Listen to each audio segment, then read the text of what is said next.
बच्चों, पिछली वाली जो क्लासेस थी अकाउंटिंग की या अकाउंटेंसी की, वो सब थ्योरेटिकल बेस थी, ठीक है। लेकिन मैं सोचा कि भाई अभी तक आपको थोड़ा थ्योरेटिकल तो ले गया हूँ, लेकिन तो प्रैक्टिकल क्वेश्चंस कुछ भी नहीं करवाया, उस पर काम भी नहीं कुछ हुआ। तो मैंने सोचा कि थोड़ा बोरियत को थोड़ा कम करने के लिए हम एक न्यूमेरिकल चैप्टर उठाते हैं, ठीक है। इससे थोड़ा आपको कॉन्सेप्ट भी बनेगा और अकाउंट को थोड़ा समझने में और आसानी होगी, ठीक है। तो जो चैप्टर मैं उठा रहा हूँ वो 3rd या 4th चैप्टर है आपके बुक में, क्योंकि बुक में चेंजेस हुए हैं। तो कुछ बुक में 4th है वो चैप्टर, कुछ बुक में 3rd है, ठीक है। और अगर दिखे गोयल है, ठीक है, उसमें 4था चैप्टर है या 5वां चैप्टर है, और जो अदर बुक्स में उसमें 3रा या 4था या 5वां कुछ भी हो सकता है, ठीक है। तो ये खास बात इस चैप्टर की ये है कि ये पहला अकाउंटेंसी का चैप्टर है जहाँ पे आपको न्यूमेरिकल्स मिलेंगे, जहाँ पे आपको प्रैक्टिकल क्वेश्चंस मिलेंगे।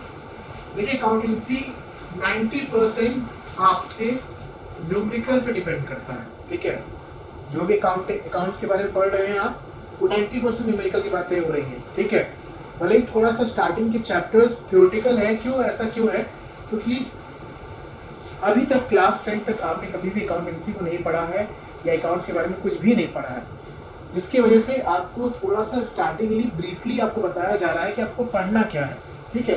तो इसलिए कुछ चैप्टर जो स्टार्टिंग के थे वो थ्योरेटिकल थे, लेकिन जो पहला चैप्टर है ये न्यूमेरिकल चैप्टर है, ठीक है। इसका नाम है अकाउंटिंग इक्वेशन, ठीक है। अकाउंटिंग इक्वेशन को समझने के लिए हमें एक इक्वेशन लेनी है, ठीक है। ध्यान से सुनिएगा।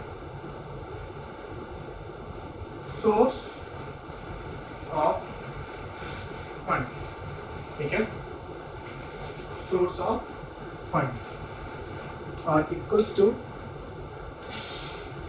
Application of fund. ध्यान से सुनिएगा, सोर्स ऑफ फंड और एप्लीकेशन ऑफ फंड। पहला है हमारा सोर्स। सोर्स का क्या मतलब ये है, जैसे कि आपने क्लास 9th या 10th में एक चैप्टर पढ़ा होगा सोर्स ऑफ एनर्जी फिजिक्स में, ठीक है। उस सोर्स ऑफ एनर्जी का मतलब ये होता है कि हमें कहाँ कहाँ से एनर्जी मिलती है और कहाँ कहाँ हम इसको इस्तेमाल करते हैं, ठीक है। तो यहाँ पे सोर्स क्या है, स्रोत। किसका सोर्स, फंड का सोर्स, ठीक है। अब थोड़ा सा ध्यान से सुनिएगा, हम फंड किसको कह रहे हैं, और ध्यान से मैं लिख देता हूँ यहाँ पे।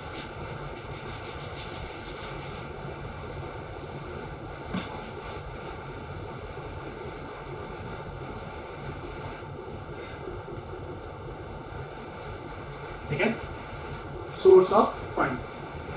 फंड का मतलब होता है रुपया, यानी पैसा। हमें कभी बिजनेस स्टार्ट करना है तो हमें ये देखना है कि हमारे पास कहाँ से फंड आ रहा है, कहाँ से पैसा आएगा, और उन पैसों का इस्तेमाल कहाँ होगा। एप्लीकेशन का मतलब होता है यूज, ठीक है। मतलब सोर्स ऑफ फंड मतलब पैसा आया और उसका इस्तेमाल किया, हमेशा क्या होगा, ये इक्वल होगा, ठीक है। तो जहां से पैसा आए उतना ही पैसा आप क्या करेंगे, इन्वेस्ट करेंगे। तो ये चीज क्या है, दोनों इक्वल होगा, ठीक है। अब थोड़ा ध्यान सुनिएगा, हमारे पास दो तरह का सोर्स है।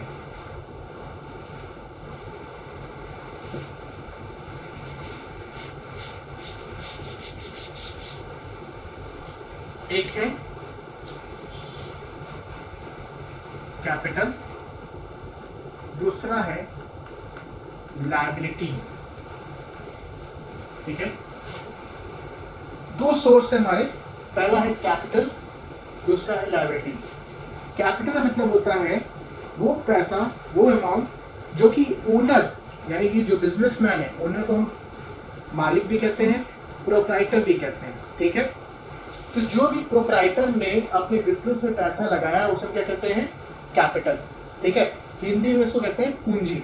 ठीक है, और लायबिलिटीज मतलब क्या है?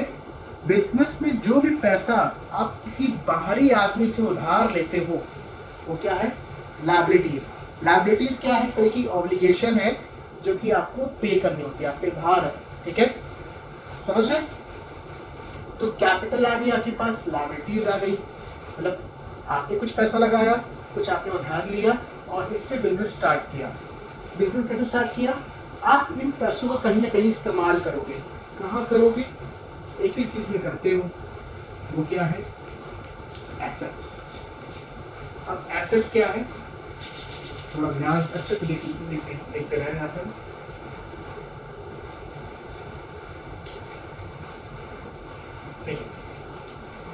एसेट्स का मतलब है प्रॉपर्टीज।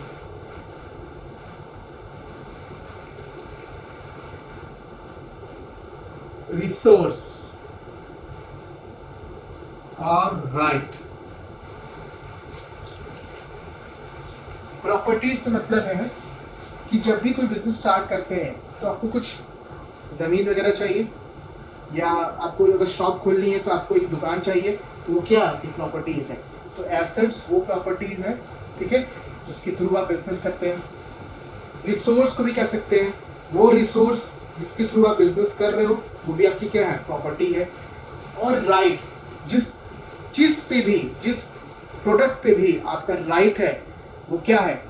आपकी एसेट्स है। राइट, जैसे कि आपकी दुकान है, एक किराना स्टोर है और वहां पे आप आशीर्वाद आटे की बोरियां मंगवाए हो, उस आशीर्वाद आटे की बोरियों पे राइट किसका है? आपका है। आप जैसे चाहो वैसे इस्तेमाल कर सकते हो। ठीक है, तो भी क्या है? आपकी एसेट्स है। तो मैं क्या कह रहा हूँ, एसेट क्या है? जिसपे भी आपका अधिकार हो, जिसपे भी आप, जो भी आपकी प्रॉपर्टी हो बिजनेस की, चाहे वो रिसोर्स के फॉर्म में हो, चाहे वो प्रॉपर्टी के फॉर्म में हो, चाहे वो राइट के फॉर्म में हो। ठीक है, समझ आ रहे बात? तो कहने का ये क्वेश्चन मतलब ये है कि मान लीजिए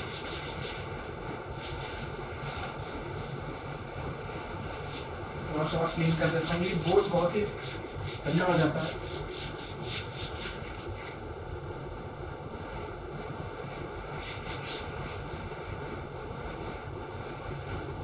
मान लीजिए आपके पास 1 लाख रुपए हैं। ठीक है, आपके पास 1 लाख रुपए हैं जो आपने इन्वेस्ट कर दिए बिजनेस में। ठीक है, और 2 लाख रुपए आपने बैंक से लोन लिया है। तो जो पैसा आप इन्वेस्ट कर रहे हो बिजनेस में उसे कहते हैं कैपिटल कहते हैं, उसे क्या कहेंगे हम? 1 लाख कहेंगे। और जो भी लायबिलिटी आप बिजनेस बाहर से लेते हो उसे कहेंगे हम ये लायबिलिटी हुई। अब इन पैसों का कहाँ इस्तेमाल करेंगे? इन पैसों का इस्तेमाल आप एसेट खरीदने में करेंगे। अभी बताइए, अगर आपके पॉकेट में कैश है तो वो आपकी एसेट है कि लायबिलिटी है? अगर आपके पास कैश है तो आपकी एसेट से की लायबिलिटी है? That is your asset. ठीक है, यानी कि बैंक में जो आपके, बैंक में जो पैसे रहते हैं आपके, तो मान लीजिए आपने बैंक में पैसे डिपॉजिट किए हैं तो वो आपकी एसेट है कि लायबिलिटी है? वो आपकी एसेट्स है। लेकिन बैंक वालों के लिए क्या हो जाती है? वो लायबिलिटी होती है। लेकिन अगर बैंक से आपने लोन लिया है तो वो आपकी लायबिलिटी है, लेकिन बैंक के लिए क्या है? वो एसेट है, क्योंकि उस पर बैंक का राइट है। बैंक से आपने 2 लाख रुपये लोन लिया है तो बैंक का इस पर अधिकार है। ठीक है, और एसेट जो भी आप खरीदेंगे उस पर आपका अधिकार है। ठीक है, वो भले ही बात अलग है कि आपको ये पैसे रिटर्न करने हैं, लेकिन इसका इस्तेमाल कहाँ करेंगे? आप एसेट खरीदने में करेंगे। तो आपने 1 लाख बिजनेस में लगा दिया, 2 लाख रुपए लायबिलिटी लगा दी, 2 लाख में बाहर से ले लिया। अब इस पैसे को इस्तेमाल क्या करेंगे हम? मान लीजिए ये अभी जो आपने 1 लाख इन्वेस्ट किया था वो एक लैंड के फॉर्म में किया था जो कि 1 लाख की थी। देखिए, बिजनेस का हमेशा कैश से स्टार्ट नहीं होता। बिजनेस हमेशा कभी कभार रिसोर्सेज से भी इस्तेमाल होता है, रिसोर्सेज से भी स्टार्ट होता है, प्रॉपर्टीज से भी स्टार्ट होता है, कैश से भी स्टार्ट होता है। तो यहाँ पे कैपिटल किस फॉर्म में आई है? लैंड के फॉर्म में आई है। मतलब मैंने अपने बिजनेस में कैश ना लगा के लैंड लगा दी, और जो मुझे कैश चाहिए था वो मैंने बैंक से ले लिया। तो जब भी बैंक से लोन मिलता है तो आपके पास कैश नहीं आता है, वो कहाँ जाता है? आपके बैंक बैलेंस। 2 लाख। ये कितना हो गया जोड़िए तो, ये हो गया हमारा 3 लाख। ठीक है, तो बात समझ में आ रही होगी। लैंड आपकी प्रॉपर्टी है, वो भी आपकी एसेट है। बैंक में आपका पैसा है, वो आपका राइट है, वो भी क्या आपकी एसेट है। It means capital plus liability is equal to assets. ठीक है, और अगर आपको कैपिटल निकालनी है तो लायबिलिटी, एसेट में से लायबिलिटी माइनस कर दीजिए। कैपिटल निकालनी है, सॉरी लायबिलिटी निकालनी है तो कैपिटल माइनस कर दिए एसेट में से। अगर एसेट निकालना है तो कैपिटल प्लस लायबिलिटी। तो कहने तक ये है कि ये मुझे आपको ये कॉन्सेप्ट समझाना है। अगर ये समझ में आ गया तो आपने एक बहुत बड़ी नस पकड़ ली है अकाउंट्स की। ठीक है, अकाउंटेंसी की या फिर अकाउंटिंग की। ठीक है, capital plus liability is equal to assets. ठीक है, एसेट क्या आपकी लैंड है, बैंक है, और भी कई फॉर्म में हो सकती है। स्टॉक के फॉर्म में हो सकती है, पेटेंट के फॉर्म में हो सकती है, पेटेंट कॉपीराइट के फॉर्म में हो सकती है। उसके बारे में बाद में बात करेंगे, लेकिन आपको बेसिक चीज मैंने यहाँ पे बता दी है। ठीक है, इसके आगे मैं अभी एक क्वेश्चन लूंगा तो उससे और बेटर समझ में आएगा। ठीक है।